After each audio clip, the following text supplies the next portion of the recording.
ধনশিৰিৰ বানে আমাৰ খুমটাই বিধানসভা সমষ্টিৰ বিভিন্ন অঞ্চল প্লাবিত কৰিছে। যোৱাকালি আচলতে হঠাতে বাঢ়ি অহা বানে বিভিন্ন ঘৰ প্লাবিত কৰা সমান্তৰালভাৱে বহু লোক আচলতে বানৰ মাজত আবদ্ধ হৈ পৰিছিলে। কিন্তু ইতিমধ্যে চৰকাৰৰ তৰফৰ পৰা বিভিন্ন পদক্ষেপ গ্ৰহণ কৰা হৈছে বান দুৰ্গত লোকসকলক উদ্ধাৰৰ বাবে। আমিও ভাৰতীয় জনতা পাৰ্টীৰ একোজন কাৰ্যকৰ্তা হিচাপে বান দুৰ্গত লোকসকলক উদ্ধাৰৰ বাবে আমি নামি পৰিছোঁ। যোৱা নিশাও আমি বহুকেইটা পৰিয়ালক উদ্ধাৰ কৰিছোঁ, বানৰ মাজৰ পৰা আশ্ৰয় শিবিৰলৈ উলিয়াই আনিছোঁ। আৰু আজি আমাৰ ব্যক্তিগত প্ৰচেষ্টাটো আমি একাংশ লোকক আমি বান সাহায্য প্ৰদান কৰিছোঁ। এই আৰম্ভ কৰিছোঁ কেন্দুগুৰি গাঁৱত।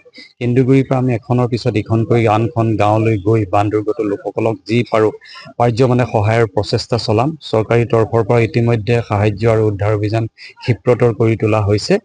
আমি ব্যক্তিগত পৰ্যায়তো আচলতে মানৱীয় দৃষ্টিভংগীৰে আমি এনেকুৱা কাম কৰিছোঁ যাতে সমাজখনৰ যিসকল লোক বান দুৰ্গত তেখেতসকলৰ এই বিপদৰ সময়ত যাতে অকণমান হ'লেও কিঞ্চিত মান হ'লেও যাতে সহায় হয়।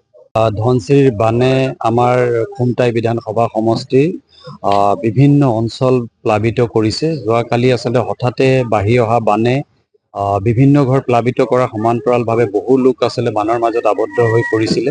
কিন্তু ইতিমধ্যে চৰকাৰৰ তৰফৰ পৰা বিভিন্ন পদক্ষেপ গ্ৰহণ কৰা হৈছে বান দুৰ্গত লোকসকলক উদ্ধাৰৰ বাবে। আমিও ভাৰতীয় জনতা পাৰ্টীৰ একোজন কাৰ্যকৰ্তা হিচাপে বান দুৰ্গত লোকসকলক উদ্ধাৰৰ বাবে আমি নামি পৰিছোঁ। যোৱা নিশাও আমি বহুকেইটা পৰিয়ালক উদ্ধাৰ কৰিছোঁ, বানৰ মাজৰ পৰা আশ্ৰয় শিবিৰলৈ উলিয়াই আনিছোঁ। আৰু আজি আমাৰ ব্যক্তিগত প্ৰচেষ্টাটো আমি একাংশ লোকক আমি বান সাহায্য প্ৰদান কৰিছোঁ। এই আৰম্ভ কৰিছোঁ কেন্দুগুৰি গাঁৱত। কেন্দুগুৰিৰ পৰা আমি এখনৰ পিছত ইখনকৈ আনখন গাঁৱলৈ গৈ বান দুৰ্গত লোকসকলক যি পাৰোঁ পাৰ্যমানে সহায়ৰ প্ৰচেষ্টা চলাম। চৰকাৰী তৰফৰ পৰা ইতিমধ্যে সাহায্য আৰু উদ্ধাৰ অভিযান ক্ষিপ্ৰতৰ কৰি তোলা হৈছে। আমি ব্যক্তিগত পৰ্যায়তো আচলতে মানৱীয় দৃষ্টিভংগীৰে আমি এনেকুৱা কাম কৰিছোঁ যাতে সমাজখনৰ যিসকল লোক বান দুৰ্গত তেখেতসকলৰ এই বিপদৰ সময়ত যাতে অকণমান হ'লেও কিঞ্চিত মান হ'লেও যাতে সহায় হয়। যিকোনো খবৰৰ বাবে যোগাযোগ কৰক 7099017330 লগতে 7099017110 নম্বৰত।